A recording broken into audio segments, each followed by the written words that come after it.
90-10. Like, who would want to take that many chances? He's been caught so many times. He doesn't care. No, he doesn't. And, it's like, you want to believe him? Yeah, all right. Then I got some swampland for you, too. You definitely want to invest in that, too. Yep.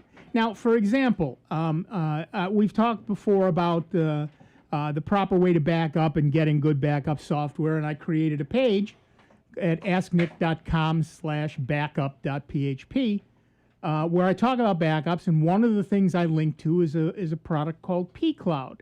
They offer a lifetime subscription. You pay once and you're done, half a terabyte or 2 terabytes. And in fact, I have an affiliate link in there, but right there, I tell you I have an affiliate link. Yeah. And that I get a little bit of change every time somebody does it. And if you don't want to use my affiliate link, you don't have to. But if you do, I would appreciate it. I get a little bit of change. But I tell you that before you click on the link. I tell you that. Right. And that's what he's not doing. It's not that he's putting in affiliate links. It's that he's hiding them and that he's hijacking your browser. Well, again, you being upfront, though, people are acknowledging it and doing it because you took the time, the effort, and you're explaining it to them and why you recommend it. And there's more substance behind it. Right. And, the goods, the bads, whatever. And they're getting something for their money. Yeah, it's not like you're just taking their money and, you get nothing. They're getting a good recommendation on, some place to back up their information. And that is one thing we have preached for decades. Yep. Backup, backup, backup. We have been, it's not something new since, the past couple of years. We've been doing it for decades, folks. Right. Decades. And if you are using the Brave browser and you intend to continue using it even after hearing this, we'd like to know why. Please give us a call, 585-966-JAZZ. That's 966-5299. Toll free, 1-800-790-0415. What great features does it have over, Chrome or anything? Well, the theory is it blocks more stuff. Yeah, the whole point was it was supposed to be the private browser. Right, except clearly it is not. Well, it's not private to the owners. Right. Yeah. Right. So, yes, and that's of course true of any browser. And so, well, I don't know what else to tell you. We don't know whatever happens at the other end of any of these things. We know that Chrome, is Google. Google lives by ads. They're doing stuff. Firefox is doing stuff. Brave is doing stuff. They're all doing stuff. Edge is doing stuff. So, well, it should come as no surprise. I mean, there's no company out there that can survive just by doing goodwill and, not making some money. It helps pay the employees, keep the lights on, and keep going and doing bigger and better things. Right. They got to make some money somewhere. There is no free ride. Right. You got to pay one way or the other. But in the same token, you do expect some, how should I say, confidence in that your stuff isn't just being splattered, your Social Security numbers and all this other stuff all over the world for hackers to get in there. And especially like Nigeria, they're back up there now doing some more scams, trying to scam folks out of their COVID-19 checks and everything else. And yep, it's going on. I'll tell you what, though, I now think of Brendan Eich as the Mark Zuckerberg of browsers. I'm not happy at all. Well, I'm always surprised at the big, well-known, news magazine sites that use affiliate links. You're already making money on advertisements. You're already making money on subscriptions, and you want affiliate links? Yep. Someone probably said, "Hey, there's a new revenue stream." Yeah, that's exactly what it is. What it comes to is helping raise more profit for their shareholders. Yeah. Right. That's the bottom line. Your fiduciary responsibility. Right. You have to remember that you are not, for any publicly held corporation, you are not the customer. Nope. The shareholder is the customer. You are the product they bring to the customer. I always like the stupid questions that get asked at shareholder meetings about things that don't have anything to do with reality. Yeah. There was a famous one from Tim Cook when they announced Tim Apple. Yeah, Tim Apple, yeah. When they announced they were doing some privacy thing, and one of the shareholders says, well, so how does that help my return on investment? And Tim goes on this like 20-minute rant on, we don't care about the return on investment. You know, we're helping our customers and their privacy. Right. So the return on investment is zero. Right. But shareholders don't care. Yeah. No, they just want to make more money. I paid X, I want Y, where's my Y? And so now Apple is a $1.5 trillion company. Yeah. Shut up and take your money. That's exactly right. Cheese and crackers. Like I say, I still haven't seen it yet. In all the years that I've been around and seen countless funerals going by, a hearse truck, found with the Brinks. With the Brinks truck with right your behind money in it. Yeah. They say you can't take it with you, and so far they've been right. Although it sometimes seems like the funeral costs are trying to take it Yeah, from well, you. I don't know Yeah. that. No, I guess there's a point at which we just have to say, if you're going to, well, it's the same thing, because it's the same thing with any of these things. If you have a virtual private network, say to NordVPN, or any of them, I'm not picking on them, I'm just using them as an example, name that you might know. Yeah. If you use a virtual private network, you are only encrypted to their servers, where everything is unencrypted, then re-encrypted for the other end, maybe, Yeah. and If you're sent lucky. on. A So- VPN doesn't hide you from the internet. It hides you from your ISP. That's exactly right. And But your anybody- ISP knows you went to the VPN. right. Well, and it does hide you from other people in the cafe, Yeah. right? I mean, that's really what it's for. Yeah. It's not going to do all that much from the privacy of your home, generally speaking. Now, when you have something with end-to-end encryption, so for example, if I use Google Duo to do video chatting with somebody, up to a dozen people now, it's end-to-end encrypted, which means not even Google knows what you're saying and doing, because it's a unique encryption Right. that's negotiated between each end. If you're using Gmail, to another Gmail person, it's encrypted end to end. However, if I do Gmail to another mail system like Yahoo or whatever, then the reality is it gets decrypted at Google in order to be sent on. So you have to understand how encryption works, where it breaks, and why. Yeah, They're not doing it on purpose. They're doing it because otherwise the other end would get gibberish. And now there's this new Earn It Act that Congress is pushing, Right. where right now companies, even individual people, you are protected from being sued based on comments on your forums. So, like, we have a YouTube stream. If someone says something bad in our forums, we're not liable because of what's called the Section 230 protection. We're just a carrier. YouTube is not liable because they're just a carrier. So there's this bill going through Congress called Earn It. And what they want companies to do, they want to earn their Section 230 protection by always having a backdoor for everybody's encryption. Great. Yeah. But no, that's not what it's really about. No, of course not. Yeah. It's we want to stop the child pornographers Yeah, that's the only reason. by having every encryption breakable for everybody everywhere. And I got some swampland for you. Yeah. Yep.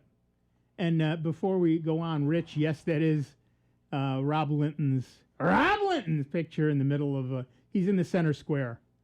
It used to be Paul Lind, but now it's Rob Linton. I could put Paul next to Rob. But then he really wouldn't be the He center wouldn't be the square center anymore. Yeah. Yeah, but that is indeed Rob Linton. Looking, Confused. he doesn't take good pictures. I love Rob, but There was a picture of him with a microphone that I found, and so it looks like he's in the studio with us. yeah, exactly. All right, to the phones. Our first caller is Rich from Arundecoit, New York. Hi, Rich. What's up? Hello, guys. Happy Saturday. Happy Today, by the way, is International Axe Throwing Day. So, You know what? You know what else? what? It's a Friday the 13th on a Saturday. It is that. And whoever thought of having bars with axe throwing contests, alcohol and throwing axes, On the one hand, you have to take your hat off to them. Yes. On the other hand, you then put on a helmet. and get out of the way. Sorry, Rich. Go Axes, ahead. axes tend to bounce back pretty far, Yeah, they too. really do. Sorry, Rich. Go ahead. I wouldn't even stand on the other side of the room. Yeah. Just a quick question or an opinion of you guys of the new update to Windows. What is it, 24 or something like that they're calling it now? Yeah. 2004. 2004, yeah. Because they already had a 2003, they thought that would confuse people. So how about just 20H1, first half of 2020? That's what the code name was. Right. I have looked on the internet a little bit, and of course there's that, do it now, don't do it now, and everything else. And I just thought I would call and see what your guys' opinion was. Well, it's early days. There are some interesting new features in it. There's time management stuff, theoretically increased security, and something they call Get More Creative, which has a bunch of choices in it. There's a magnifier. They've always had the magnifier Yeah. for people with visual impairment, but now it will also read text out loud. The text cursor indicator now has a little bit of color in it. I think it's red by default, but you can change the color, you can change the size, so you can find the cursor a little easier, which is nice. Some of the nice features are you can create events more easily and get notification settings more easily, and there's a different look for the apps. One feature that I saw that kind of sparked my interest and a thought from you guys is the the cloud ready whatever to reset your machine back, if you will, or to when you bought it, so that getting rid of all the garbage and everything else that you may have acquired and things like that, whether that's a good idea or not. Yeah, the cloud download. Apple's been doing something like that Right. for a decade now. Most people don't have disks anymore. You need a working computer to download the ISO on if you want to install it on this other computer. I'm reading through the notes on it here. It looks like you still need a working computer to have a cloud download from. Right. But it's a start. But it's a start, yeah. And the basic idea is that if you, as exactly what Steve just said, because we don't have disks anymore, it's hard to reinstall from scratch. Cloud download lets you do that. And theoretically, what you get is the latest and greatest. You download it, you install it, life is good, blah, blah, blah. And then you just reinstall, like, say, your antivirus software. Right. Everything else, right. Something else that you might have, a Word document or whatever. I mean, not something you've created, but maybe Word itself or whatever. Right. So you still have to have some sort of way to reinstall your software. Okay. Right, because all you get with the download is the base operating system. And before you start installing all those other programs, the one that I always recommend putting in first is Revo Uninstaller. Yes. Okay. Do that one and then any software thereafter, because then Revo has a record of it and it will help keep your registry a lot cleaner if you have to uninstall stuff. Okay, that sounds like a good idea. I just didn't know if it was a good idea to do something like that. I mean, back when you could format the C drive and put your programs back in and stuff like that, I seem to do it like every 6 months or a year or whatever just to clean up my machine. Prophylactically. Yeah, I never really had any problems doing that. Right. It always seemed to work okay for me. I must have been just lucky or whatever with that machine maybe, but I just thought it was helping me more than hindering me. You're never letting the cruft build up after 2 or 3 years of installing and uninstalling and updates, and then your computer dies. Right. Just erase and reinstall every few months. It'll be fine. Right. Now, and as Dave said, one of the cruft things that is the most egregious is the size and junk left in the registry. Okay. Using Revo on installer keeps the registry leaner and meaner. I have used that in the past and found that to be good also, yes. Yeah, it's an excellent product, and you should download. And again, if you get the paid version, you get a couple extra features, and it's nice. And we always, of course, encourage people. Yeah, because they got a sale on it right now. You can Right. buy 1 year, get 1 year free. So you're getting 2 years of service, and like I say, it does do a great job. And I like the Pro version. Right.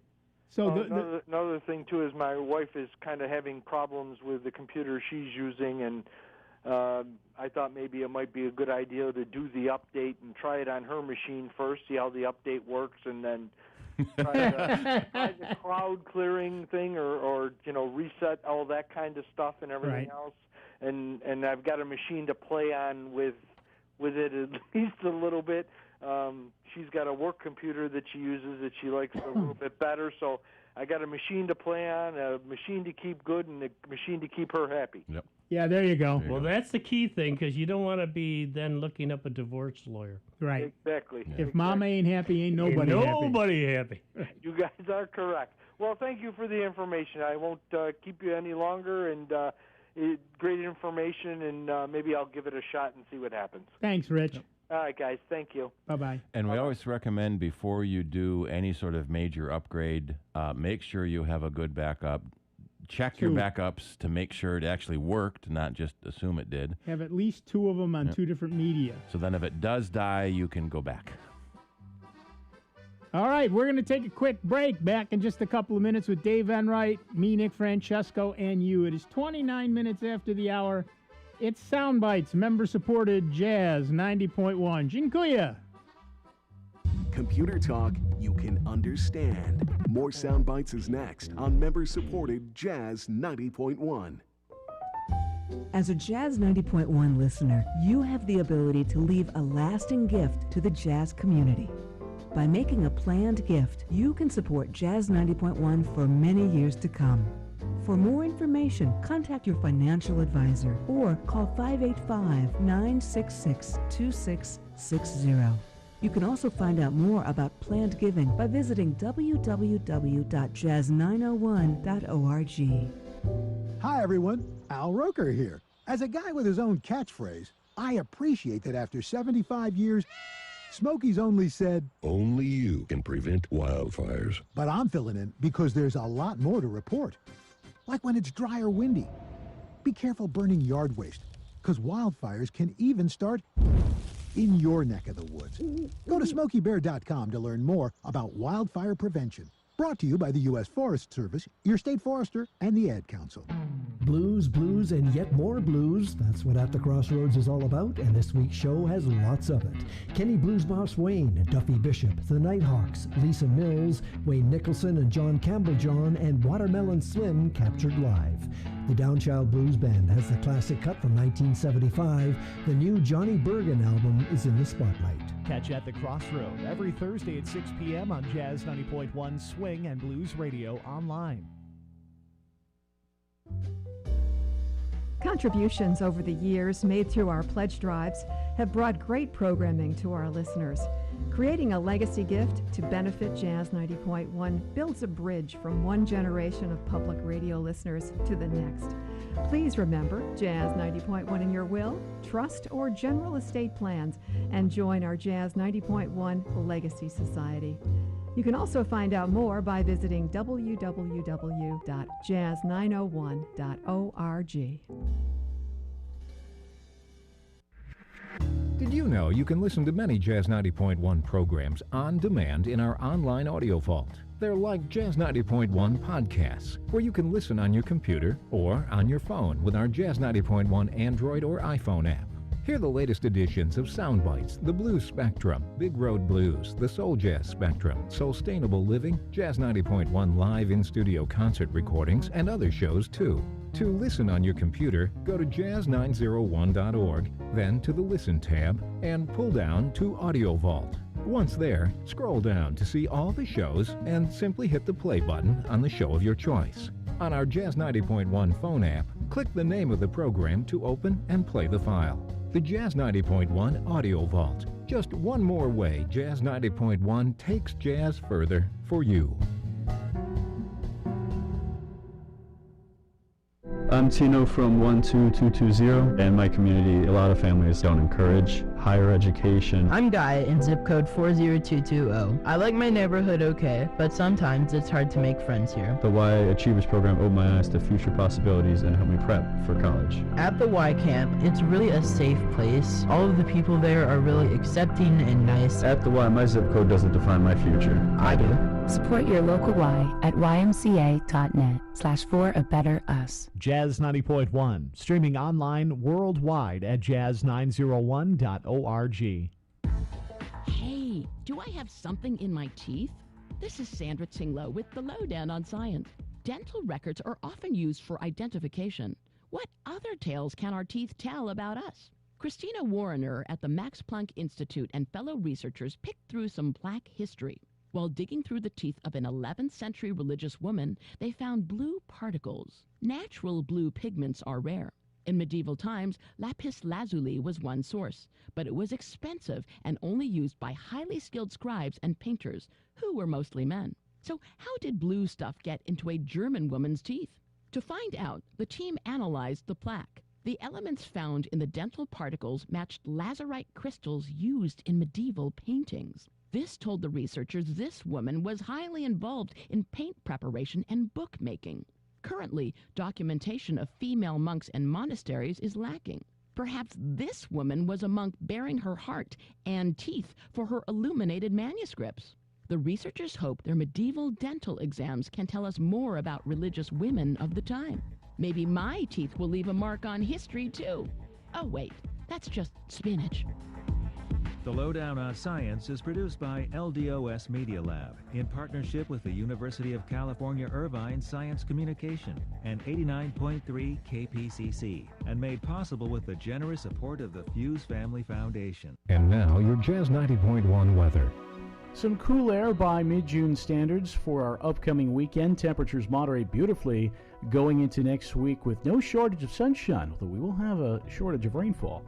As we head through the day today, look for a mixture of sunshine and puffy fair weather clouds, a cool northerly breeze, the high temperature only in the low 60s. Mainly clear tonight, the overnight low in the low 40s. Tomorrow brings plentiful sunshine from hilltop to lakeshore and a gentle breeze, the high temperature in the middle 60s. I'm meteorologist Josh Nichols for Jazz 90.1. And currently right now we got a few fluffy clouds out there. It's 56 degrees out at the airport and 61 here at member-supported Jazz 90.1.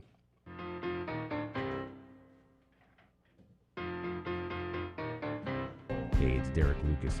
Join me every night until the edge of light here on Jazz Horizons on member-supported Jazz 90.1 and jazz901.org.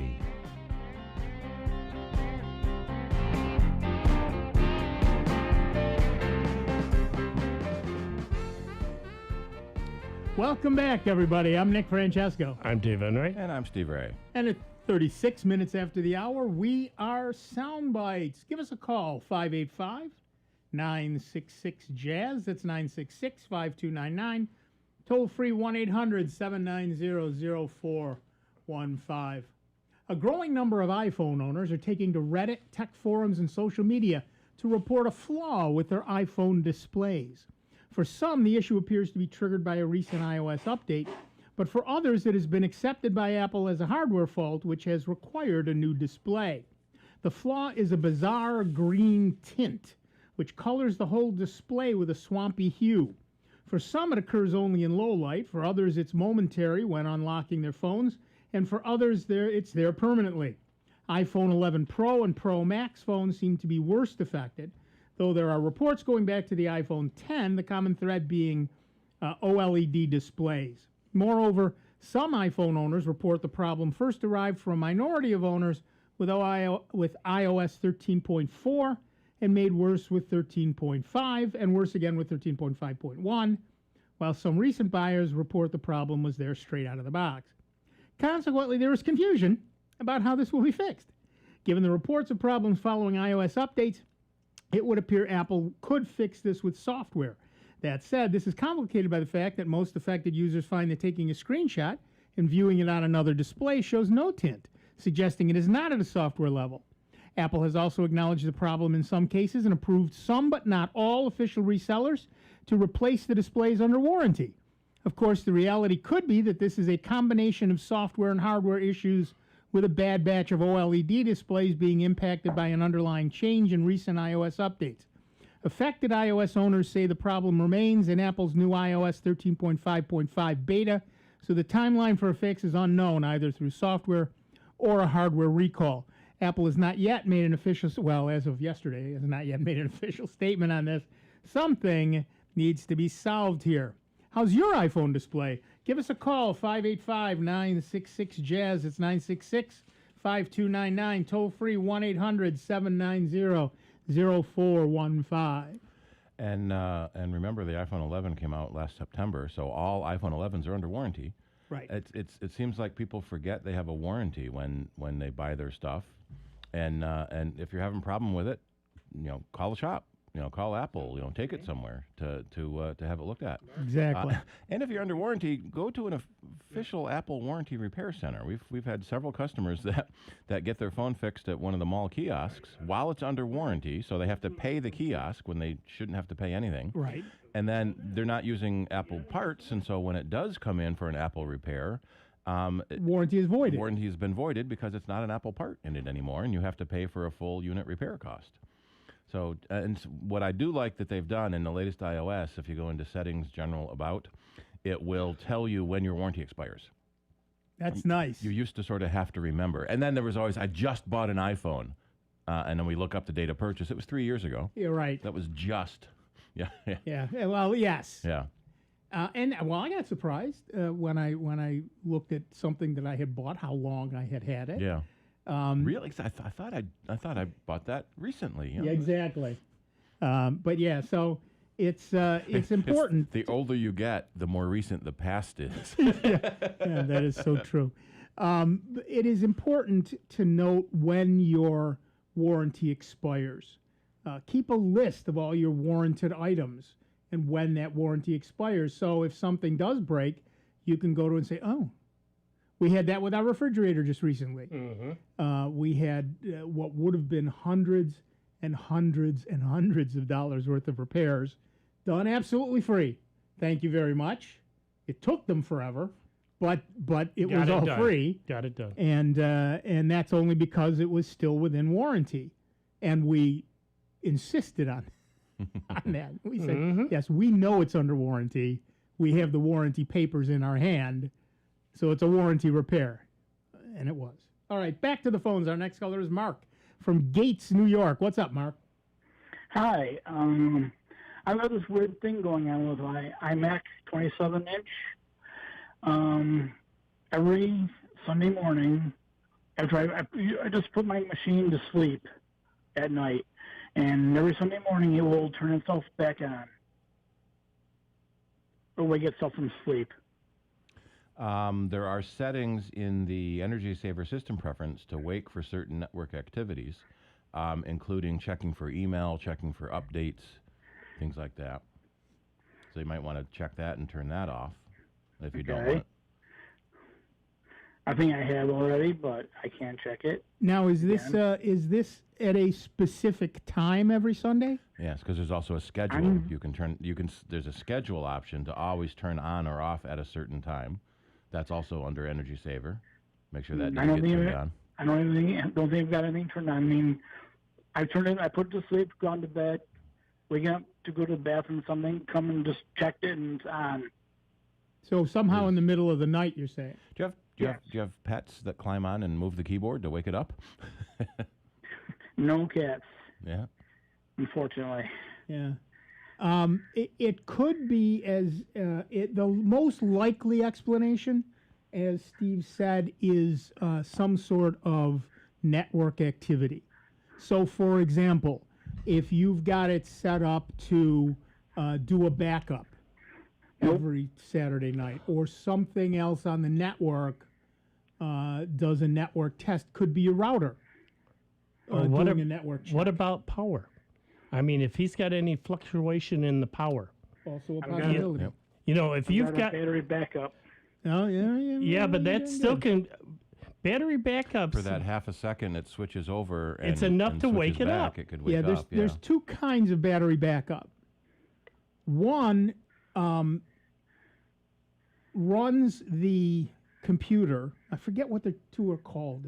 Do either of you remember? Anyway, one runs the computer, and if there is an interruption in power, the battery kicks in. But Yeah. there's that half a second Yep. of dead power that can It cause an switches issue. over, yeah, and it's The enough. other kind is constantly recharging the battery, which is constantly running the computer, much like a laptop. Yep. And that one, there is no interruption in service. I think I've got. In fact, I got to replace the battery in it. Yeah. Yeah, because like I say, all it takes is now the thing of it is when you put it to sleep, why not?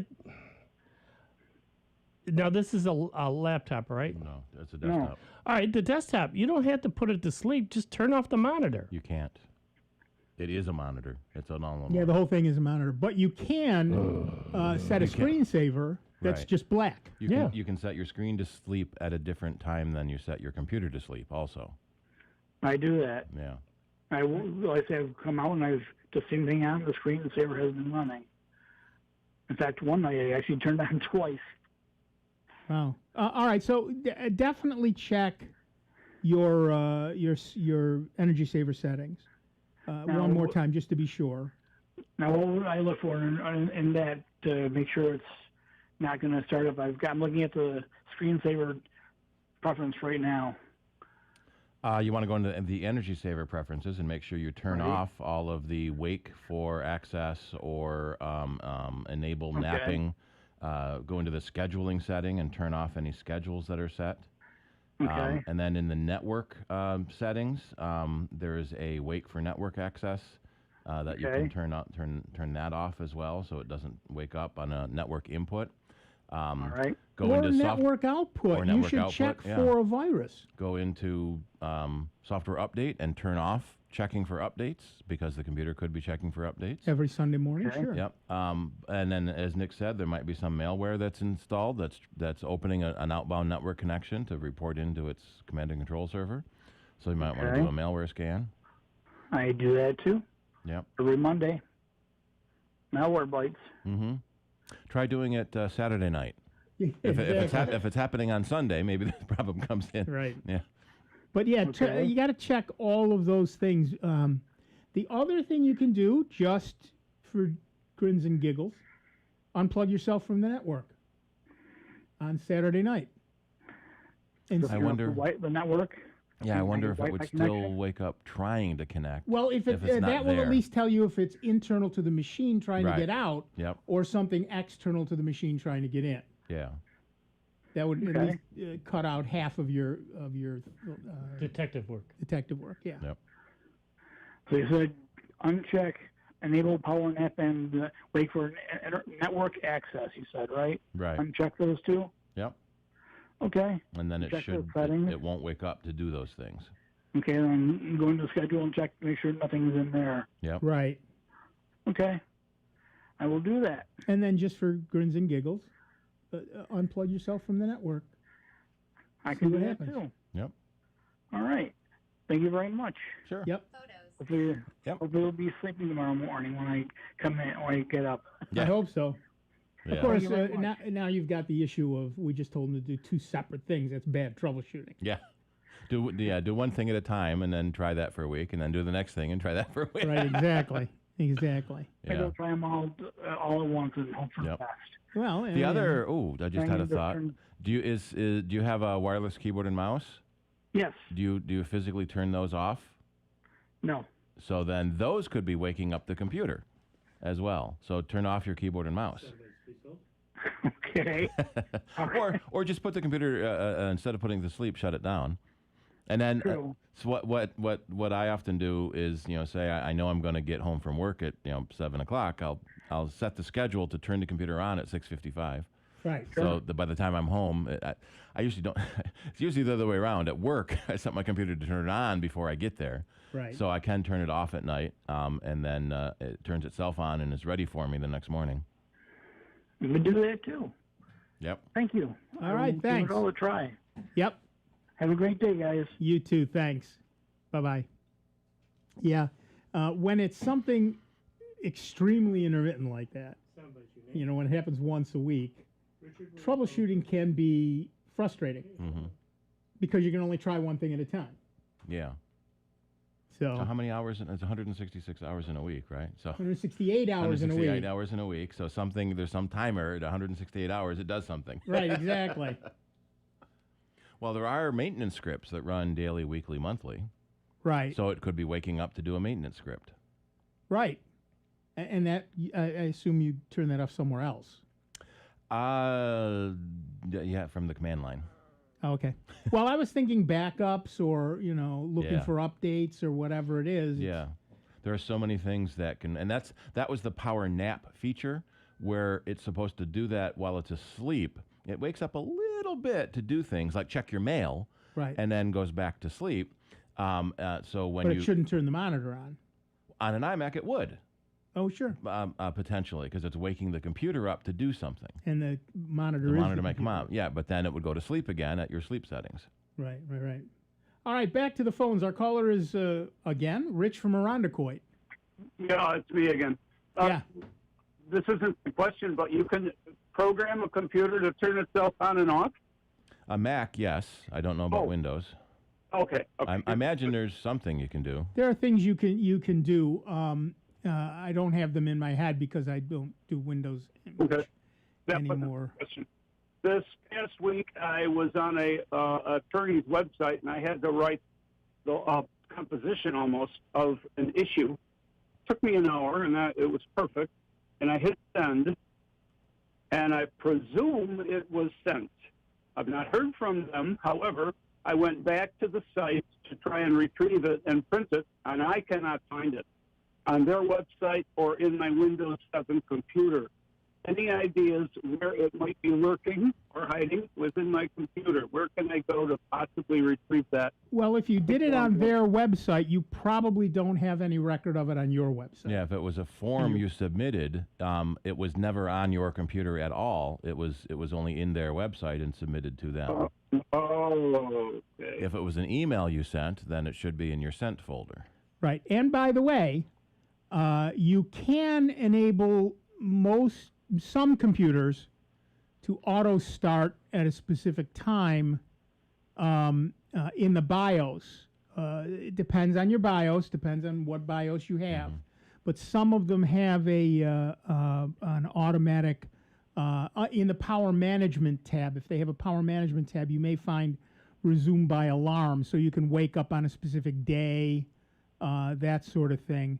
Oh. There is also a task scheduler in Windows 10, and you can just type in task scheduler and it'll come up. Been in all the windows. Yeah, you can sit there and set up tasks to have it back up or do this, different routines or whatever you want it to do. But not in 7. I'm old-fashioned. I still have Yeah, it's in 7. Oh, yeah? There's a task manager in 7, yeah. Yeah, I don't know if it'll do that in 7, but there may there be is a way one. to wake from sleep, but I don't know Wake from sleep, if there's yes, a way yeah, to power turn on on, from off. There Right. used to be a power strip that would do that. Nice. And it had a dial-in connection, so it's like for remote management. You can turn your computer off, and then if you needed to get something remotely, you would dial the phone number for the power strip, and you could program the power strip to turn on these certain switches when it got a phone call in, and it was pretty cool. So if you have the right BIOS, you can turn on the whole machine. If you have Windows 10 itself, you can wake from sleep to run certain tasks, but you can't turn the machine on. Well, you've answered the question I called in for, which is disheartening because it was an hour's worth of typing and work and stuff, and now it's lost because they haven't responded to my composition, I'll call it. Thanks, guys. A lot of, I don't know specifically about that one, but a lot of those websites will email you confirmation that they received the form. They should have. They said they were going to, and I don't know, these online legal things aren't always cracked up to be. Yeah, but depending, now when did you send it? a week ago Wednesday, actually. Oh, okay, yeah.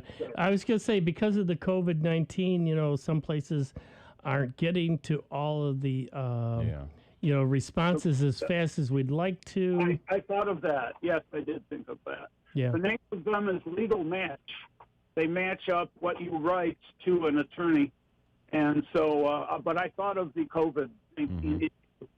Everybody's slowing down. Yeah. Thanks, guys. Thank you very much. Yep. All right, thanks.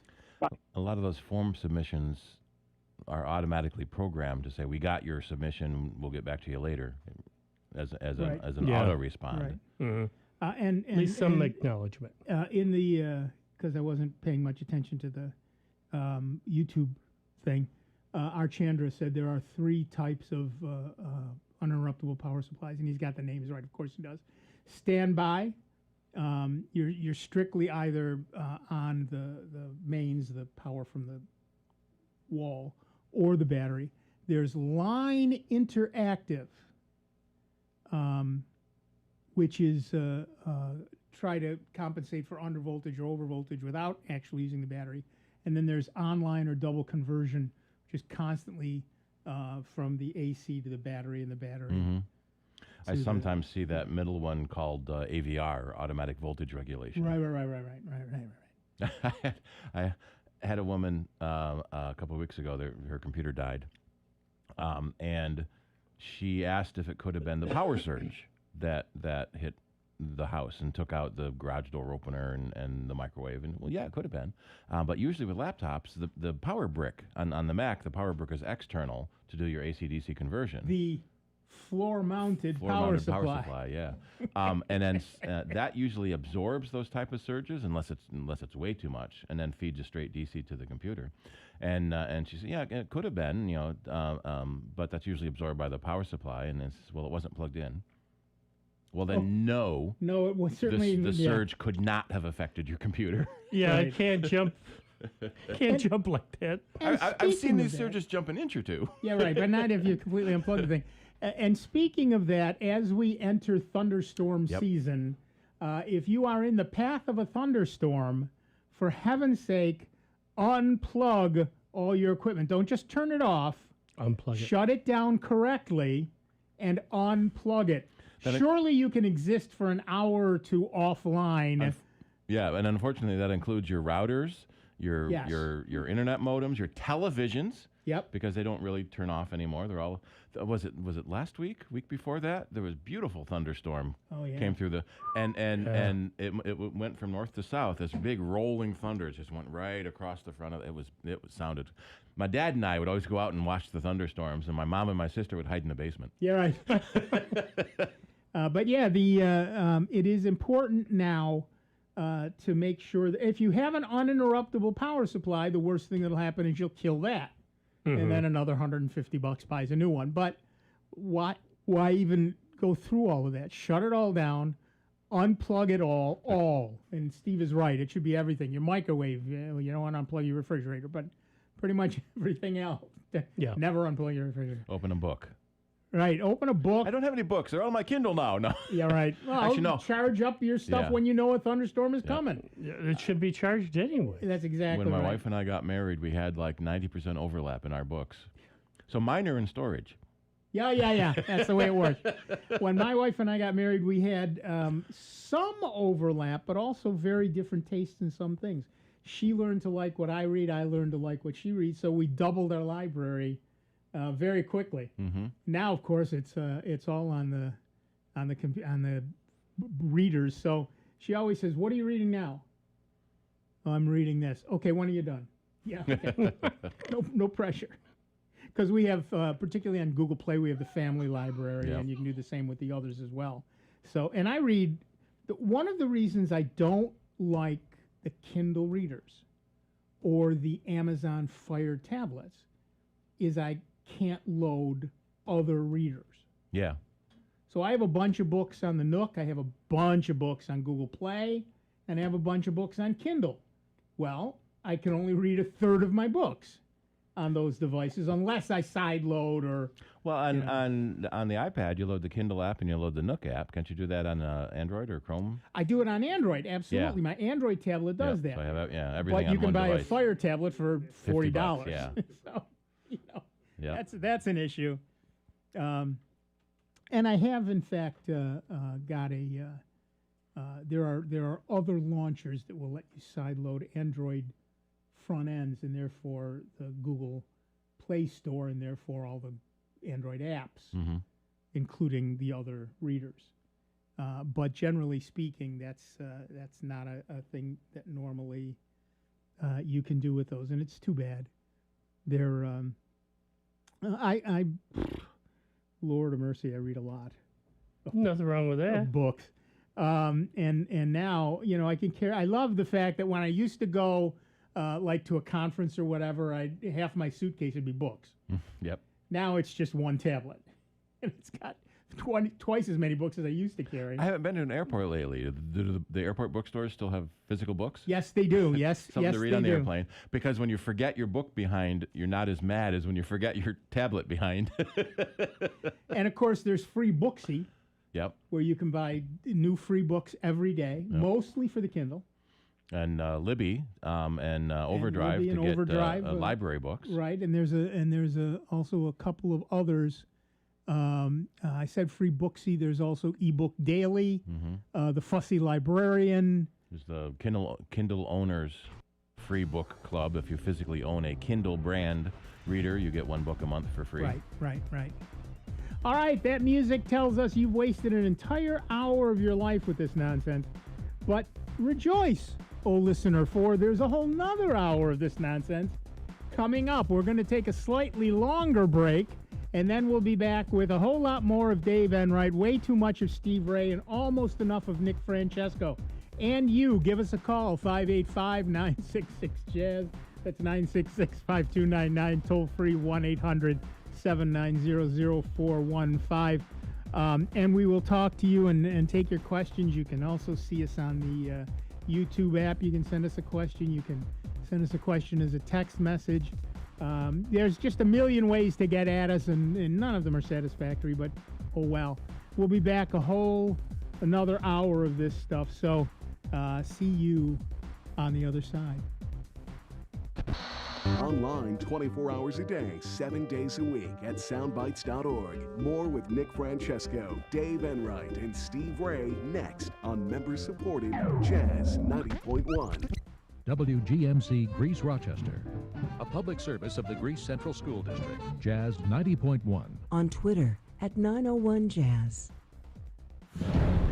President Trump is highlighting the diversity of West Point's class of 2020, and he told the 1,100 graduating cadets today that he applauds the U.S. military for its role in fighting COVID-19. I want to take this opportunity to thank all members of America's armed forces in every branch, active duty, National Guard, and Reserve, who stepped forward to help battle the invisible enemy, the new virus. President Trump has announced that he is rescheduling his first campaign rally in months to a day later, so it won't conflict with the Juneteenth observance of the end of slavery in the U.S. Correspondent Sarah Westwood is in Washington. President Trump is saying that he decided to move the date of his rally that was scheduled for Friday, June 19th, because he said that his African-American friends and supporters reached out to him and suggested that he change the date of that rally out of respect for the Juneteenth holiday. I'm Ann Cates.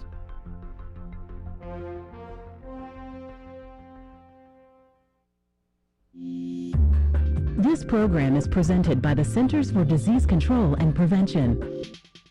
Heart disease and stroke can be catastrophic. They're leading causes of death, disability, and healthcare spending in the U.S., yet they're largely preventable. Alarmingly, heart disease and stroke are taking a toll on middle-aged adults 35 to 64, with over 800,000 deaths and hospitalizations in 2016. Million Hearts is a national initiative focused on preventing 1 million heart attacks, strokes, and other cardiovascular events by 2022. Coordinated actions by Million Hearts partners in communities, healthcare, and public health will keep people healthy, optimize care, and improve outcomes in populations at risk. Everyone has a part to play. Focus on the ABCs of heart health. A. Aspirin use when appropriate. B. blood pressure control. C, cholesterol management. And S, smoking cessation. To learn more, visit cdc.gov/vital signs. For the most accurate health information, visit cdc.gov or call 1-800-CDC-INFO. Howdy folks, this is Dan Gross. Listen to special rebroadcasts of my web series, The Rochester Indie Musician Spotlight, the ROC's premier music and interview show, right here on member-supported Jazz 90.1. The show airs the first Saturday of each month at 9 p.m. and includes interviews and performances by some of Rochester's rising musical stars. To find out more information about the show and to watch the full-length video episodes, you can visit jazz901.org/programming. Hey, I'm Rodeo Clown JJ Harrison. Now, if you've ever seen me in the arena, you know I like to have fun and take chances. But I also take safety very seriously, because rodeo clowning can be dangerous, but so can farming and ranching. Never assume location of depth of underground utilities or pipelines. Before you start work, always call 811 or visit clickbeforeyoudig.com. It only takes a minute and it can save your life. Always call 811 or visit clickbeforeyoudig.com before you start work. A message from the Pipeline Operators for Ag Safety campaign. I'm Tino from 12220, and my community, a lot of families don't encourage higher education. I'm Guy in zip code 40220. I like my neighborhood okay, but sometimes it's hard to make friends here. The Y Achievers program opened my eyes to future possibilities and helped me prep for college. At the Y camp, it's really a safe place. All of the people there are really accepting and nice. At the Y, my zip code doesn't define my future. I do. Support your local Y at ymca.net/for-a-better-us. COVID-19 is a severe lung infection. Trust the American Lung Association for science-based public health information, especially for the 36 million Americans who live with lung disease. We have resources to protect your lung health, access expertise from medical professionals, and peer-to-peer support through our online communities. Visit lung.org for daily updates or call 1-800-LUNG-USA.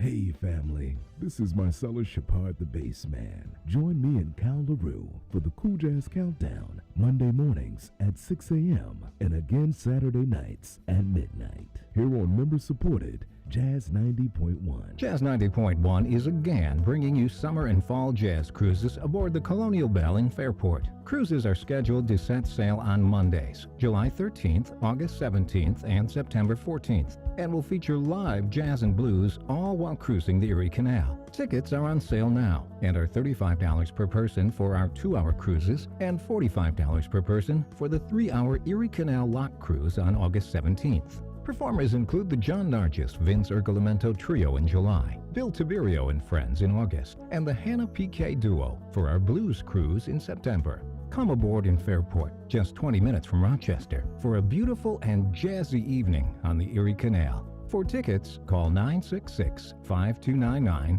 or visit jazz901.org.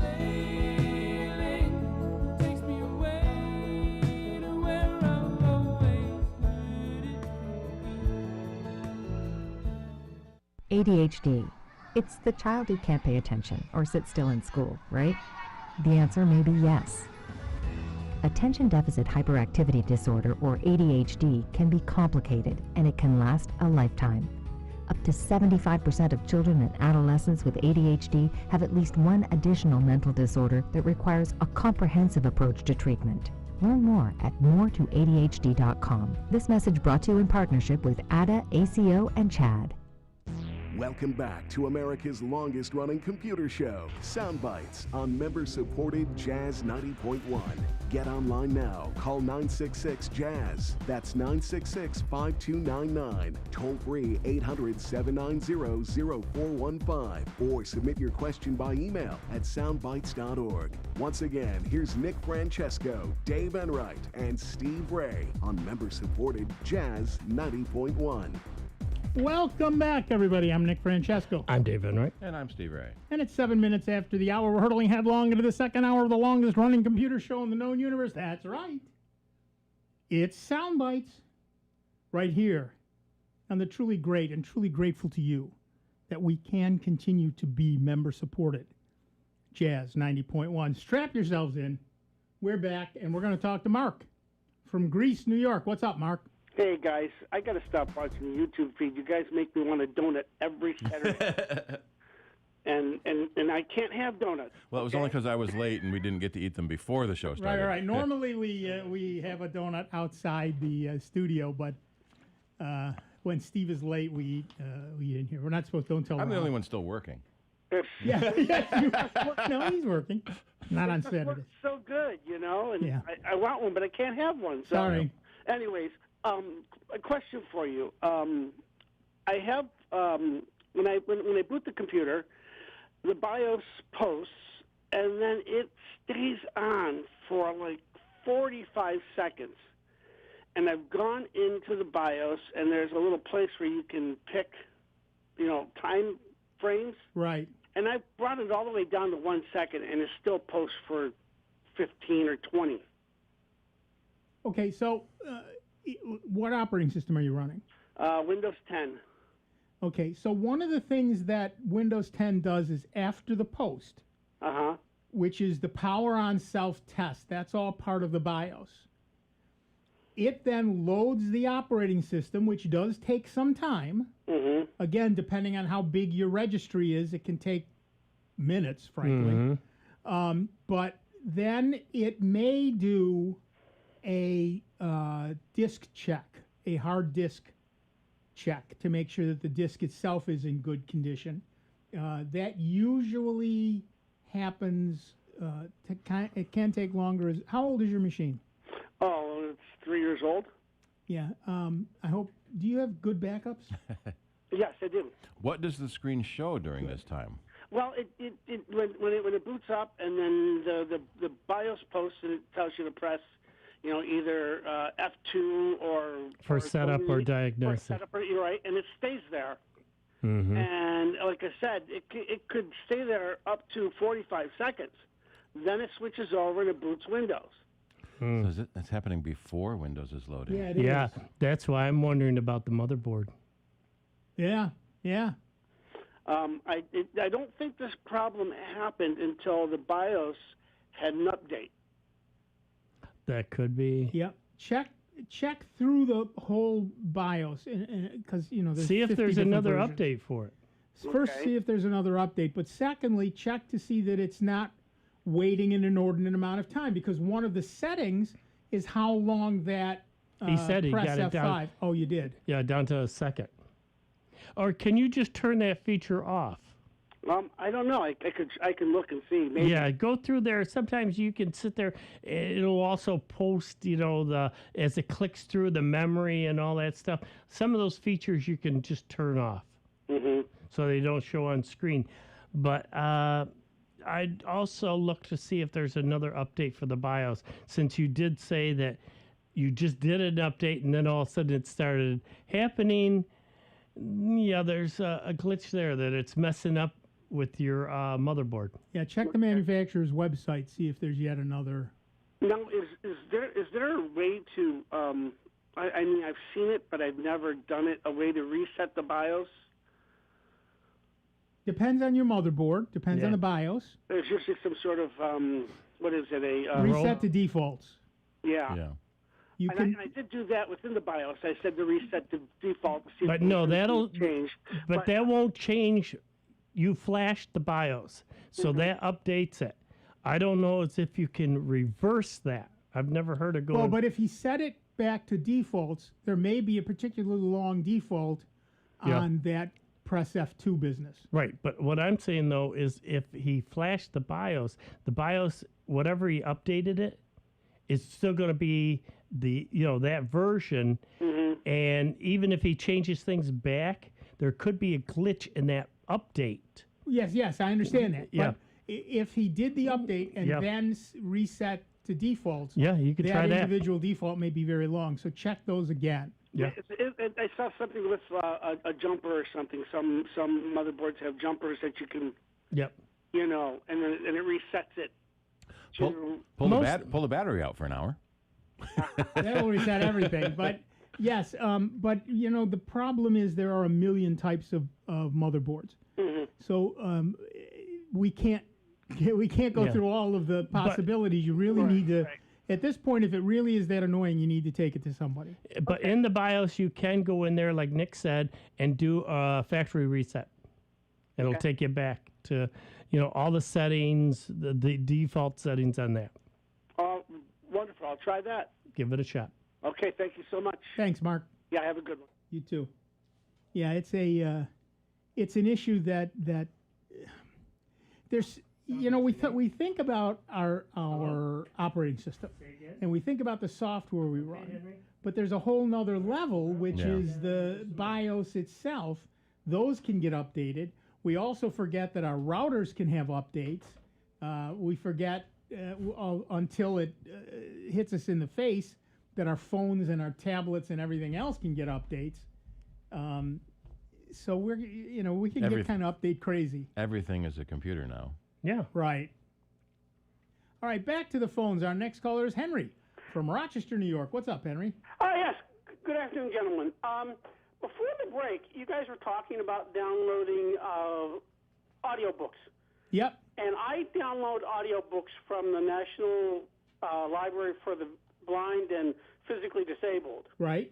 And oftentimes if I'm downloading a series or something like that, I may download, 10, 20, 30 books at a time. Well, they come down as a zip file. Mm-hmm. And I'm running Windows 10, so I've always just gone in and one by one use the extract function and extracted them. You have to extract them out to a directory, and then I move those directories over to a flash drive into my reader. My question to you is, and this is something I've been thinking about for years and never done anything about. Do you know of any program that would allow me to, instead of doing them one by one by one, to just go and say, here's a bunch of files, extract them each to a directory in this same directory? Yes. Oh, good. Thanks for calling. I think he might want an answer. I gave him an answer. He said, do you know of one? I said yes. Yeah, that's true. Could you please tell me what it is? Oh, now he wants an explanation. Now he wants egg in his beer. All right. There's a couple of ways you can do this. Okay. One is straight through Windows 10 if you select multiple zip files and then I've tried that, and all it does is it undo the last one. Well, no. What you do is you select multiple ones, then right-click on one of them and select extract. Not then double-click, because that does then only do one. Yeah. No, I've done that. I've used the pointer and the Alt key to select them all. Yep. And then I go and double-click. No. Left-click. No, nope. You select multiple ones. Right. Then you right-click on one of them. Right, and select extract. No, you select extract all. Oh, okay. Maybe I didn't see the extract all. Yeah, there should be an extract all. If you don't want to do that, you can download a program called WinZip. There's another one called 7-Zip. 7-Zip is free. Yeah, 7-Zip is free, and either one of those will do the same thing. 7-Zip? 7-Zip. The word 7? The number 7. Oh, okay, 7-Zip. Yep. Okay. I do not know if it's available in the Windows Store, but look there first. Okay, I will look. Okie doke. Thank you very much. I appreciate it, fellas. Thank you. Have a good day. You too. Keep smiling. Bye-bye. I'm always annoyed when I find those links on my iPad because it's tricky to unzip a file on the iPad. Just give me the file. Yeah, right. Well, part of it is, of course, if they have so many people, that particularly audiobooks, they're huge files. Yeah.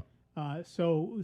But usually the audio is compressed anyway. So you take a compressed audio and zip it. You're not going to save that much. No, you're really not. But that's the way they do it. Yeah, I've been downloading a lot of books, and of course they come as direct EPUBs. But I also I was doing some research on the dark web and found a lot of places that have books and audio books that are completely illegal. I did not download them. Did you take a flashlight? Exactly. But I did notice they have EPUBs and zips and MP4s and all kinds of things. And I thought, okay, I get the EPUBs because they're not that big. I get the zips because they're small. But why would I want to download a gigabyte of audio? Because, of course, they put them up there at the highest quality. Right. Without having it in some way compressed even a little bit. Oh, well. Yeah. But some minds you can't explain. Right. But yeah, there's they're lots stealing of... someone else's hard drive space too, so it doesn't matter. Oh, right. And what else are they packing in that zip file? Well, that's one of the reasons I didn't download any of that. Any of that stuff. But the reality is that when you go to the legit places, you do sometimes get a zip file. People don't understand that audio is already compressed, and that compressing a compressed file isn't really going to help you And much. sometimes makes it bigger. Sometimes makes it bigger. Well, I remember when BearShare was on. Oh, yeah. I And can remember. LimeWire and yeah. I remember one of my clients saying, "This BearShare isn't working right." Yeah, it was. It down because she kept clicking to download this music. Right. And she and kept the file clicking. would download, and she'd click on it, it wouldn't play. Couldn't play. So she'd do it again and again and again. And her machine was so full of spyware and malware, it took me a day and a half to clean the whole thing out. I've seen some of those where it says it's a song.mp3 and it shows up as an installer and wants you to double click to install. You don't have to install an MP3. That's exactly right.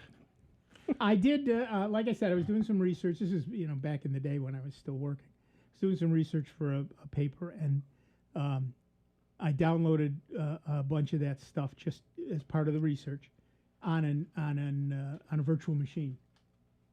And I had to nuke that machine. Yeah. It was so riddled with that. And of course, that's why I did it that way, because I could then just toss the machine. Yeah. It's a virtual machine. You just erase the files and you're done, and they don't cross over. At least in those days, they didn't. Remember one of the guys in the Cider Club years ago was telling us a story where he made a temp user on his computer to try something, username temp, password temp, and forgot about it. And like a week later, his hard drive was full. Yeah. Because somebody found it and started filling it with porn and pirates and everything else. Yep. Well, that's why we used to have a machine in the shop that was set up, and I think it had at the time maybe a 250 gig hard drive. Yep. And it was just bare system, and we could do try out different stuff, and if it got screwed up, oh well, no biggie. We'd literally wipe it out, plug in the old zip drive. Oh yes. With the zip disks. Yep. And restore everything, because it was very plain vanilla. I think it was back then Windows 3.1. And, it loaded back up so we could go ahead and play around with this other stuff. But it was no big deal because it wasn't connected to our server. And, if something destroyed it, fine. No big. Yeah, right. Same thing with virtual machines. As long as they and don't jump. It's the easiest thing to do. Oh, man. Back in the day, we had an issue with a bunch of machines all suddenly full of stuff. And it turns out that there was an epidemic of elf bowling Oh, yeah. on our network. But it was so cute. It was so cute. And it just filled up everything. Nowadays, they don't do so much of that. Nowadays, it's Facebook quizzes because they just want your information. Easier way to steal Well, your and information. I still see them. What the last two digits of your phone number are what you're going to get in 2020. Wealth, power, whatever it is. Yeah. Okay. And here you are giving them parts of your phone number. Great job. Yeah, because the other first two digits are right. They're going through anyways. Right. I read a story about a kid that ran to his mom, who was chatting with a friend of hers, and said, I'm doing a project for school. We're doing a family tree. I need to know the street you grew up on. And then he comes back in a few minutes later. Okay. Now I need to know what your maiden name was. And then he goes away again. Comes back. Okay. Now I need to know the name of your first pet. Yeah. And the mom said, "Oh, it's so great. He's doing his homework." Yeah, and the friend goes, no, he just got your security questions for some service. Yeah, exactly. That's why I tell people lie. Yeah. Lie on the security questions. What was the name of your first pet? Purple. Yeah. What street did you live on? Chevy Camaro. Yep. Yeah. Lie, as long as you write it down, and that's why you use something like NPass or LastPass or one of those. Or have it just generate another 64-character password for each question. Right, exactly right. Yeah. And so you can use those as your answers, and then you've just got a file that has them in it, Yep. and you go look at the file if they ever ask you the security question. I had that the other day. I don't remember what I was on, but suddenly it's a service I use all the time. Was it? I don't remember. Every now and My then. doctor, every once in a while, They want your questions to make sure it's really you to still. make sure it's really you, and so it was easy. It's so hard helping older people set up a new device is because it's going to want all your passwords. What's your email password? Oh, I don't have one. Yeah. Yes, you do. Yes. Well, I don't Yes, you remember do. what yeah. All right. Now, okay. Now we need your banking pass. Oh, I don't know that. That's why Bring- use it in a program. Bring your little password book. At least some of them have password books, but they never cross off the old one when That's they a change problem. it. Yeah, That's the problem. they'll sit there and say, well, it could be one of these three, Right. maybe, Right. if it hasn't changed again. Right. No. I actually had to sign into a service that I haven't used in 3 years, and I thought, "There's no way I have that password. No way." But I looked in NPass. Yep. There it was. Yeah.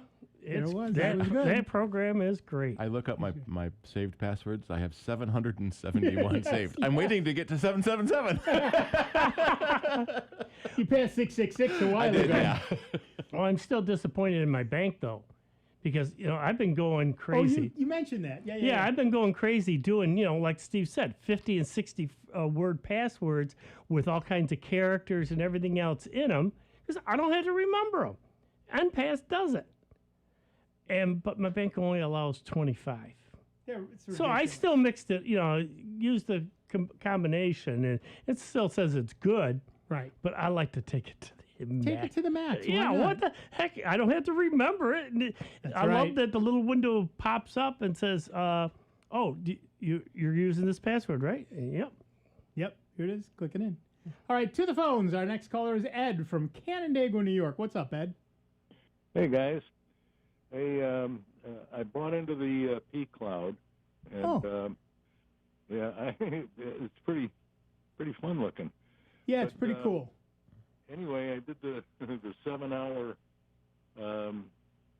sync of my user Right. file. Now, I got thinking about it when you were talking this morning, or this afternoon. I've got it synced, so if something happens to my computer, is that going to erase everything on the P Cloud? Well, it depends on what you do with your computer. If you were to just throw your folder in the trash, yes, It would sync. because it that syncs that fact that you deleted all those files. But if your machine dies, no, that is not synced. Is there another option to just to upload and back up so that it's it doesn't get rid of anything I don't ask it to? Does it do versioning? I don't honestly remember that. It does do file versioning. That's right, it does. So you can do something called a rewind. So you can see all of your Old versions. old versions. On the free version, it's 15 days, and on the paid versions, it's 30 days. So you can do a rewind. So if you accidentally delete a file or all your files, and you catch it within 30 days, you can do a rewind. Oh, that's interesting. Okay. You should familiarize yourself with those features before they're needed, by the way. And versioning works as well. So if I create file A and then I update it to file A1, but I really want file A back, I can go into the revision system, and again, the free tier gives it to you for 15 days, and the paid versions give it to you for 30 days. Interesting. Yeah, so you can do both of those things. So if you delete a file accidentally, you can always go back and get it within 30 days if you're paying for it. And you shouldn't use pCloud as your only backup. But Right. have a local hard drive that you copy everything onto also. And pCloud can be your off-site backup. So fire, flood, theft, you lose your computer and the hard drive next to it. If pCloud goes away tomorrow, then you lose all that there. But then you'll have your local backup drive too. Google Drive too. That's free.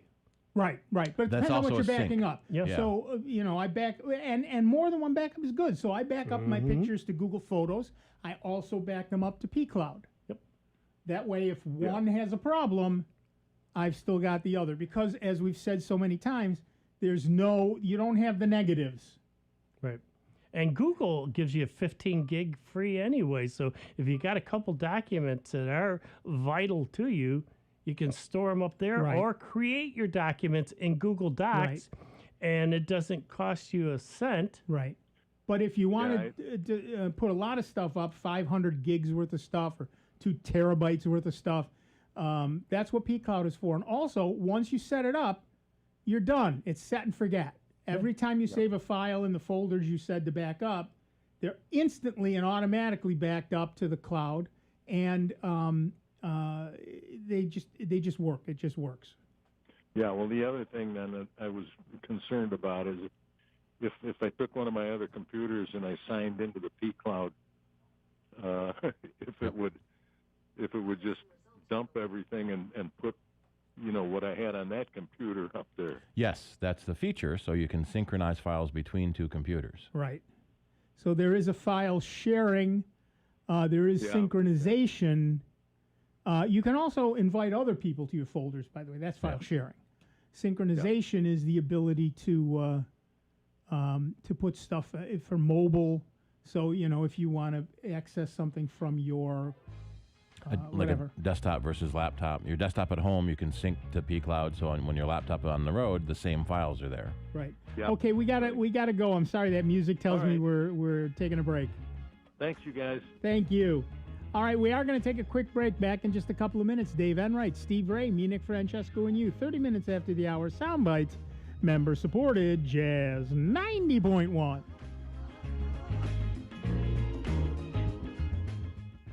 Before you call into our show, please make note of the following rules. 1, turn your radio down. 2, turn your radio down lower. 3, remember, nobody has invented a good-sounding speakerphone yet. Don't use them. 4, make sure you have a point. It makes for a more interesting show. 5, calling does not guarantee you'll get on the air. No whining. 6, if you do get on the air, please do not tell the host what you just told the screener. We don't care. And 7, is that radio turned down yet?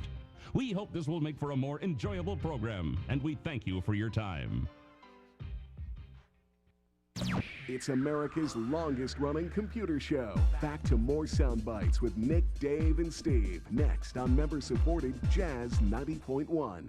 Attention Greece residents. The Greece Central School District reminds you that the annual budget vote and board election is being done by mail-in ballot only this year. The district is proposing a budget that maintains current programs and services and remains within the tax levy cap. Qualified Greece Central School District voters should have received ballots by mail, and they must be returned by June 16th. For more information about the Board of Education candidates and the budget proposal itself, visit greececsd.org. Remember, your vote matters.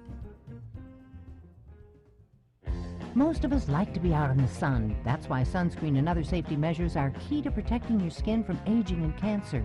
The FDA recommends using a sunscreen with an SPF of 15 or higher. Also, look for broad spectrum on the label. That means both harmful ultraviolet A and B rays are blocked. Remember, SPF plus broad spectrum equal healthy fun in the sun. Visit www.fda.gov/sunscreen for more information. A message from the U.S. Food and Drug Administration. From beautiful blooms to vegetables and everything in between. Join me, Melinda Myers, and listen to Melinda's Garden Moments to find out how you can become an expert gardener right in your own backyard. Thursdays at 1:40 p.m. and Sundays at 11:40 a.m. Only on members-supported Jazz 90.1. COVID-19 is a severe lung infection. Trust the American Lung Association for science-based public health information, especially for the 36 million Americans who live with lung disease. We have resources to protect your lung health, access expertise from medical professionals, and peer-to-peer support through our online communities. Visit lung.org for daily updates or call 1-800-LUNG-USA. Our daughter Emmy was just 19 months old. I'm Bodie Miller, and this is my wife Morgan. She was such a bright light in our lives. While visiting a friend's house, Emmy drowned in a pool. She slipped out the back door, and in the space of minutes, she was gone. Drowning is the single leading cause of death in children ages 1 to 4. We believe it should be the #1 thing parents think about when it comes to safety. Drowning is preventable. This is urgent. Please talk with your pediatrician about how to keep your child safe. Now, you can explore Rochester and surrounding areas with a member card as your guide. When you make a gift of $90.10 or more, we'll send you a Jazz 90.1 member card. Then enjoy savings at hundreds of restaurants and attractions near you. So what are you waiting for? Call and become the newest member of Jazz 90.1 today. 966-5299 or online at jazz901.org. This is a message from the National Council on Aging. The coronavirus is especially dangerous to older adults. NCOA understands your concerns, and we want to help you and your loved ones make informed decisions about your health and how to weather these challenging times. Together, we can get through this. For the latest information on the coronavirus from trusted sources like the Centers for Disease Control and Prevention, visit ncoa.org. We are strong, we are resilient, and we will get through this together. But these are stressful times, and it's important to also practice good self-care. It's normal to feel overwhelmed, anxious, or afraid, but there is hope. Reach out to someone, connect with your friends, stay in touch with your community, and know that you are not alone. Learn more at wearebroadcasters.com/hope. Furnished by the National Association of Broadcasters and this station. Here's the latest Jazz 90.1 weather forecast. Some cool air by mid-June standards for our upcoming weekend. Temperatures moderate beautifully going into next week with no shortage of sunshine, although we will have a shortage of rainfall. As we head through the day today, look for a mixture of sunshine and puffy fair weather clouds, a cool northerly breeze, the high temperature only in the low 60s. Mainly clear tonight, the overnight low in the low 40s. Tomorrow brings plentiful sunshine from hilltop to lakeshore and a gentle breeze, the high temperature in the middle 60s. I'm meteorologist Josh Nichols for Jazz 90.1. And currently right now we've got clear skies, 58 degrees out at the airport and 60 degrees here at member-supported Jazz 90.1. Hi, this is Ian Shaw, and I do hope you can join me next time on the Ronnie Scott's Radio Show, Wednesday from 9 p.m. or for our repeat Saturday morning from 6 on member-supported Jazz 90.1. Who mixed that?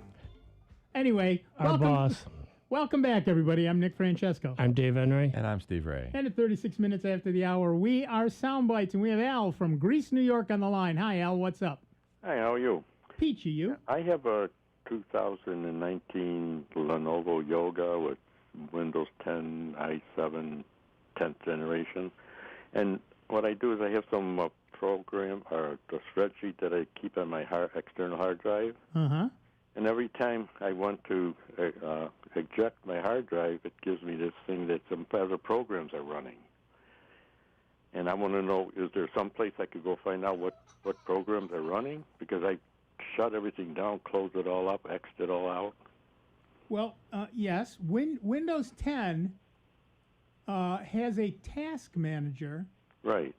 And I did that, and I restarted the File Explorer, and it doesn't do anything. And I have a vintage 2012 Lenovo IdeaPad, and that takes care of it. I restart it, and then I could take out my hard drive.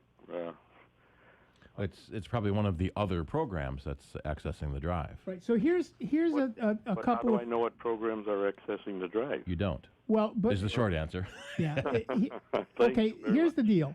When you open up the task manager, look through it and see what programs are still running.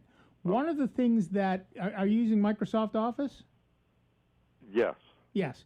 One of the things that Microsoft Office does is preload itself into your machine, and whenever you open a file, it keeps a link to that file in case you want to reopen it. It's one of the things it does to make it seem like it's faster.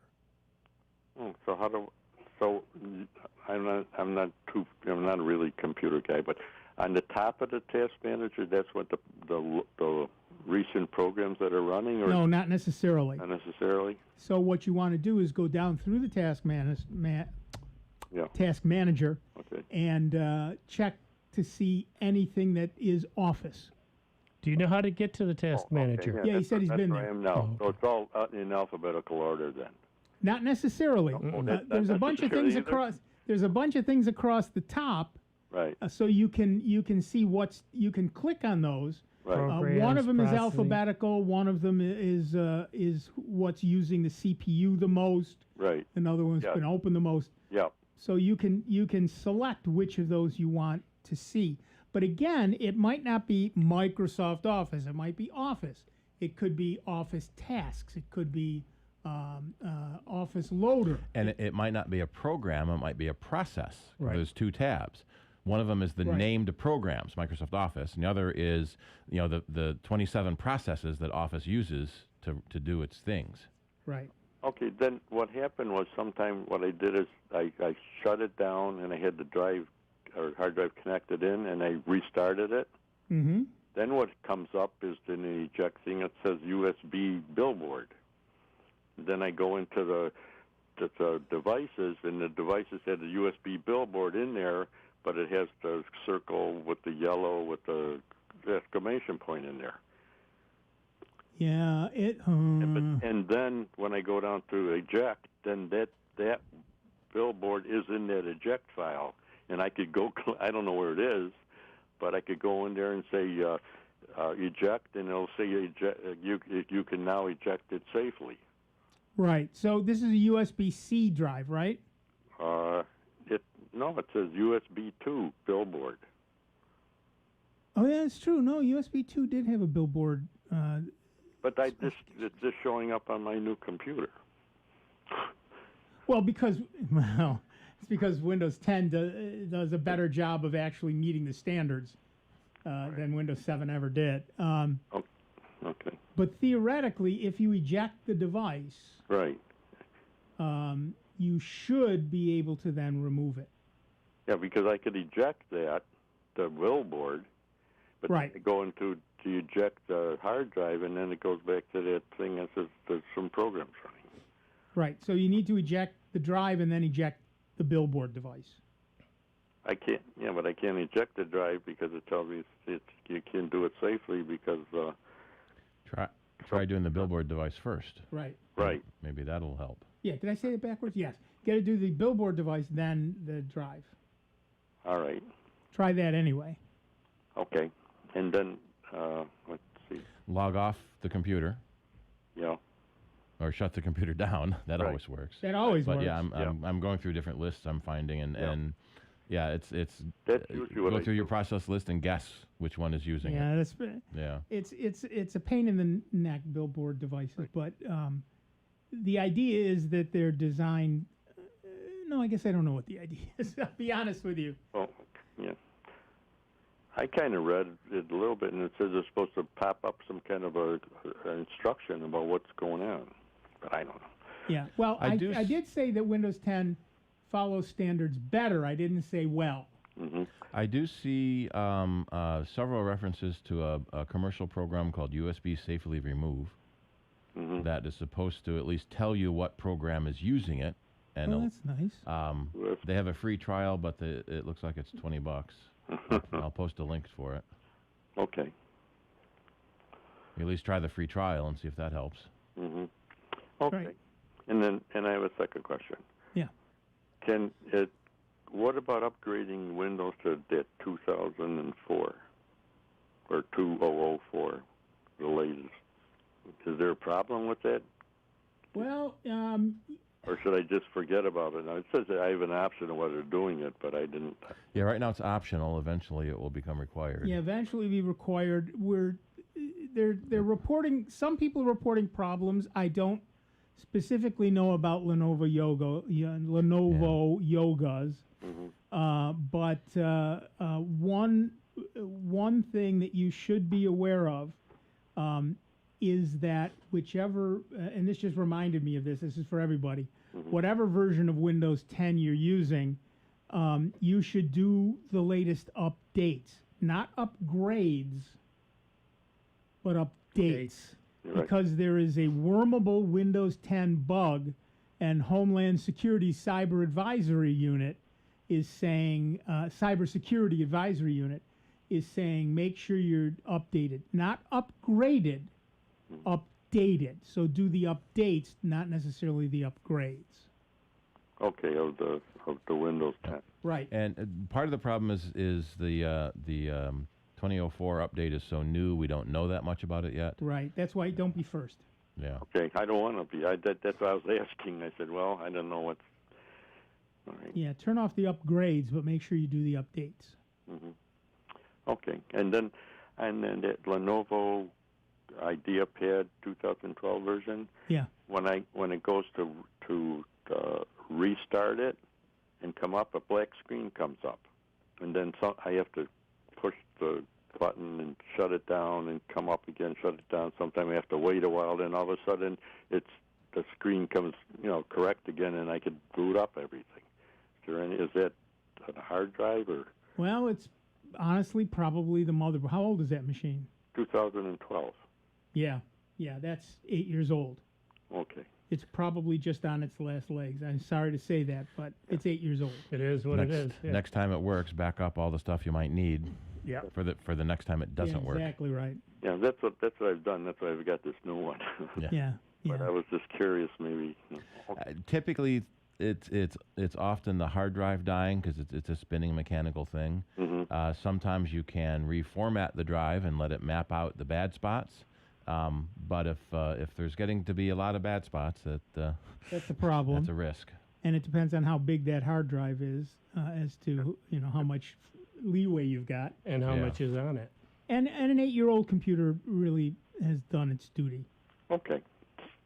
Well, thank you for helping me out here. I'll try these few things. All right, thanks. Have a safe day. You too. Yep, bye. Yeah, it's a... I hate saying that to people. I've got machines that are 12, 13 years old.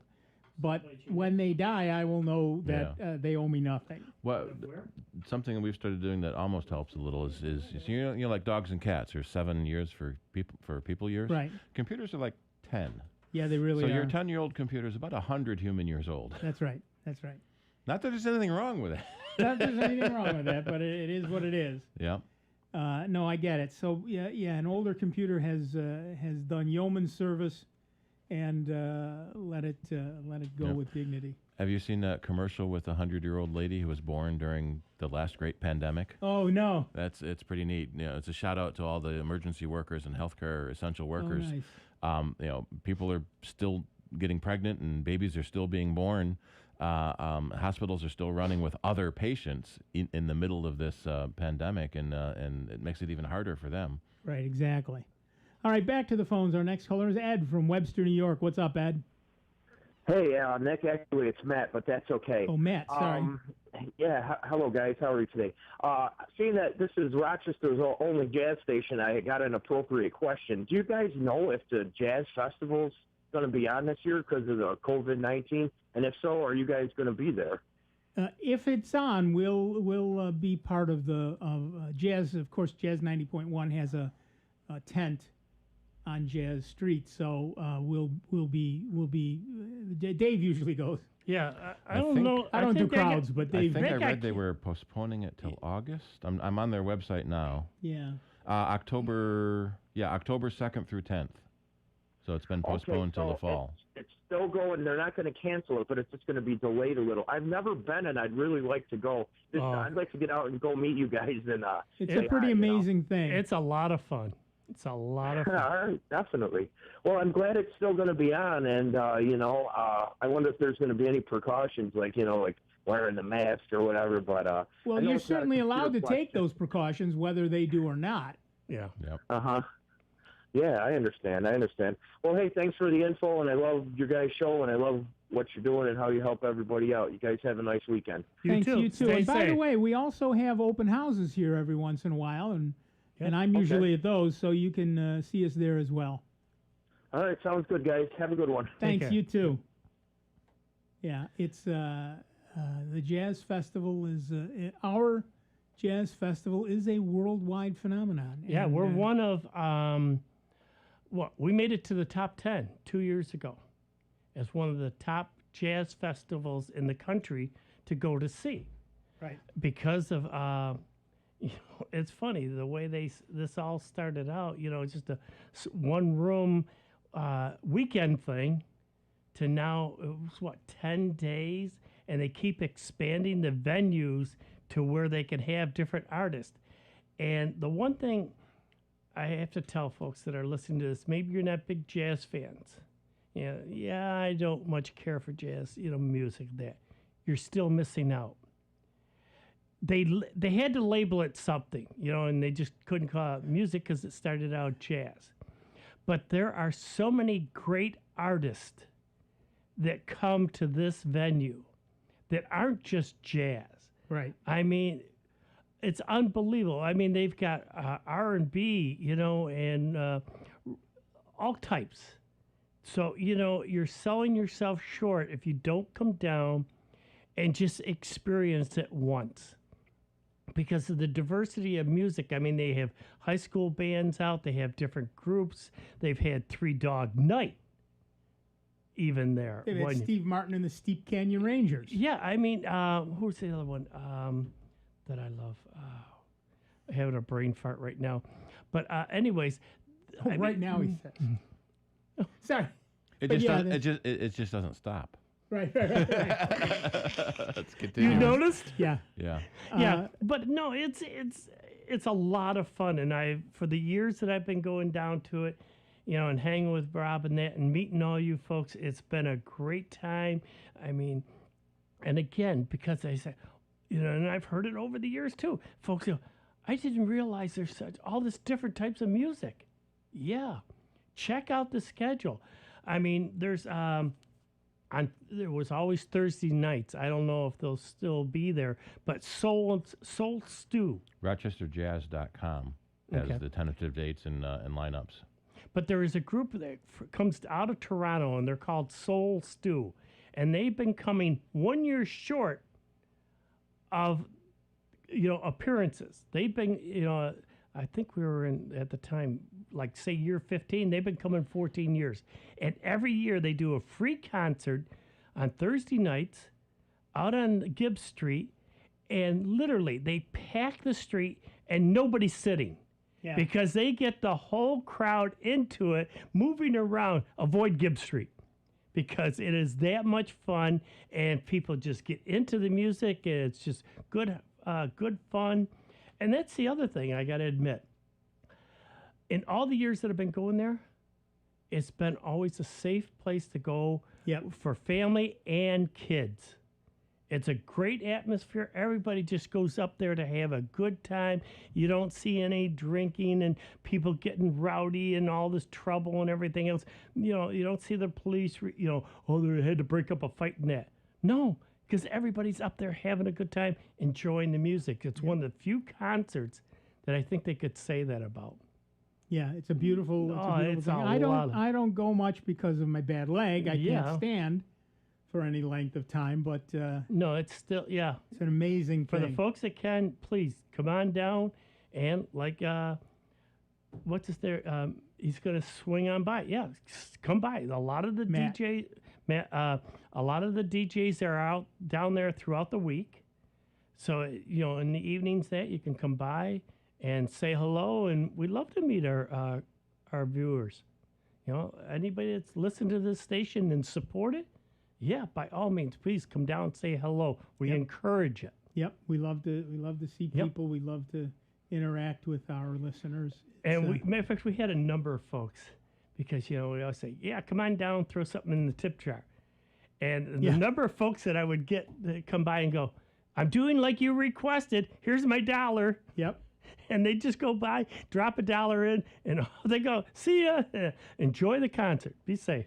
Yeah, if everybody who came to the Jazz Festival threw $1 in our jar, we'd never have to do another. We'd never have to have a fundraiser. I mean, Rob would go bananas if we ever did that. More bananas. Yeah, really, than he already is. Yeah.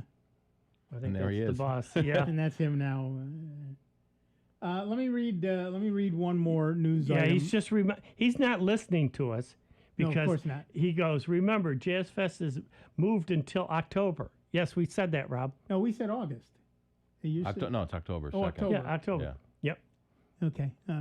I apparently wasn't the one listening. So, as you know, every time Microsoft rolls out a new version of Windows 10, a certain percentage of Windows 10 customers claim their machines have been upgraded without their consent. Most of the time, some digging shows that the people who upgraded had some way clicked on something. Like auto update, which is on by default? Right. On the other hand, almost every version has been accompanied by odd misbehaviors that result in some PCs getting upgraded without the consent of the upgraded, and that seems to be happening with version 2004. So be very careful. Particularly the latest update. So you want to be very careful of how your setup is. Turn off automatic updates. Remember, I said Homeland Security is saying you need to update but not upgrade. So updating your current version of Windows is good. Upgrading to the latest could cause you some problems. Don't be first. So definitely check your settings to make sure that you're not automatically upgrading, but always do the updates. That's an important distinction, and one that sometimes slides by people, sadly. So be very careful of that and make sure that you do your updates regularly, because the updates generally are good. Of course, it's Windows, so we've seen that far too often, I'm afraid. Far too often. So definitely make sure that you have a handle on what it is you're updating and upgrading. Now, when Microsoft has that problem, Mac has that problem to a far lesser extent, and so does Linux. But for Windows machines, the last bunch of upgrades and even some of the updates have been pretty horrific, so be very careful. All right, that music tells us we are done for another week. Thanks to everybody who called in. To those to whom we did not get, please call earlier next week. We can't crowd 100 people into the last 2 minutes of the show. And I want to thank Dave Enright. I want to thank Steve Ray. I'm Nick Francesco. Again, I want to thank each and every one of you who called in. Be good to one another, will you? We're done for another week. We'll be back in just 166 hours with a whole lot more of the longest running computer show in the known universe. That's right. It's Soundbites right here on the Truly Great, and truly grateful to you that we have been able to maintain ourselves as a member-supported station. We'll see you in just 166 hours. Be good to one another, will you? Hi, I'm Dr. Lonray Falusi with today's tip for kids from the American Academy of Pediatrics. Did you know that tooth decay is an infection? Luckily, cavities are largely preventable. The bacteria that cause cavities pass from parents to children, so good oral health is a family affair.